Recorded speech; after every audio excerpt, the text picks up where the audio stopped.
People went from parties, jazz music, and riches in the roaring 20s to losing their life savings and standing in bread lines in the span of a few years. This economic boom, alongside a growing culture change, created the era known as the Roaring Twenties. Party!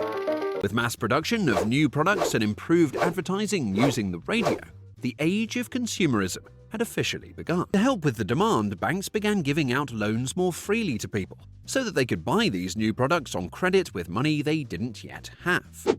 Times were good. People were partying, there was jazz music, and a spirit of social liberation. The stock market increased sixfold. Driven by the post-war boom, easy credit, and all the demand for new consumer products, this created a snowball effect, where as the stock market continued to go up, people began to blindly sink all their savings into stocks, and some even took out loans, which further drove prices up.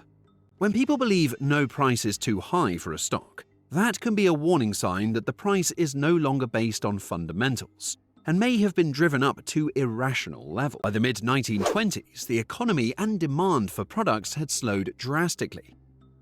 This didn't matter as people were still overwhelmingly optimistic and expected the stock market would continue to see record yearly performances each year. Extreme greed and unrealistic fantasy filled the air.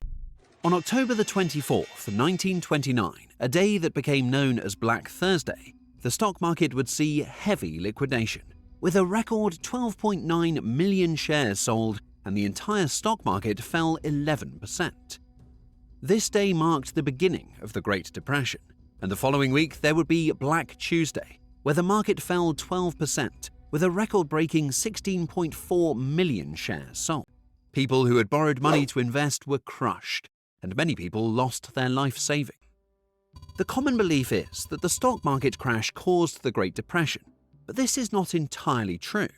The stock market triggered a recession, but the real cause of the Great Depression was that many banks had extended too many bad loans and were speculating too much. As the stock market crashed, these banks went out of business overnight. There was no deposit insurance at the time, so if a local bank closed its doors, people lost their money. With headlines of many banks shutting down, people began to panic and pull their savings from healthy banks. This created bank runs on otherwise healthy banks that had to turn around and try to get all their customers' money all at once. This sent shockwaves across the banking industry, and many banks began to call in loans and sell assets in order to stay liquid. 1/3 of banks in America would ultimately fail in this time period.